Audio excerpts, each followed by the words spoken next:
I really wanted to grill yung former mayor nila kung paano nakapasok si Alice because of the situation again of the West Philippine Sea with China, yung ating conflict. Baka mamaya nilalagyan na ho tayo ng pinaplantahan na tayo ng mga agency sila who will run as officials. Kasi sa akin pa yung I'm a national official, may mga minamimit din ako mga officials ngayon na alam kong China man kasi alam mo, malalaman mo I came from a Chinese school, I can distinguish yung accent tsaka yung tsura nung mga talagang those who are really Chinoys, yung talagang dito na pinanganak at dito na lumaki, at yung mga talagang Chinaman na tinatawag, yung talagang dayo lamang. Marami, may mga ilan, no, may mga ilan ako na-meet na nakapasok na. No? Nasa government, sir? Elected officials? Elected officials. So. National position, sir? Hindi naman national.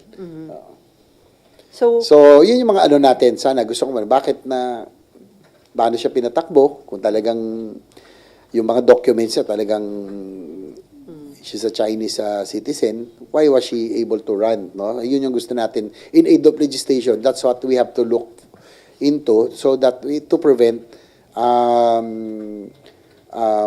non-Filipinos really from becoming officials, no, na maiwasan natin malagyan tayo ng mga agents. so ano dapat gawin, sir, this coming election to prevent na makapasok yung another Alice Guo sa...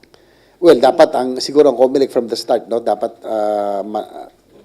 pagsuriin na nila talaga yung mga make sure that natural born or naturalized pero talagang Filipino, ang dito yung talagang yung mga nag-benefit doon sa mga late registration no, and thousands of them, no. So yun ang mga dapat bantayan, yung mga nag-late registration because we do not really know them, no. Tsaka syempre anong malasakit doon sa bansa natin kung bago lang sila, no.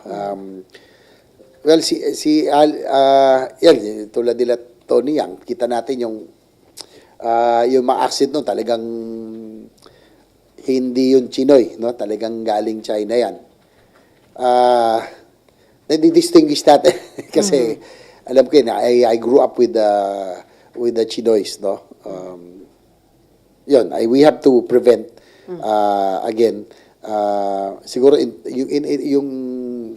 yung benefit natin dito dapat we can introduce a legislation on how we will be able to prevent other nationalities, not only Chinese people from holding official positions in government.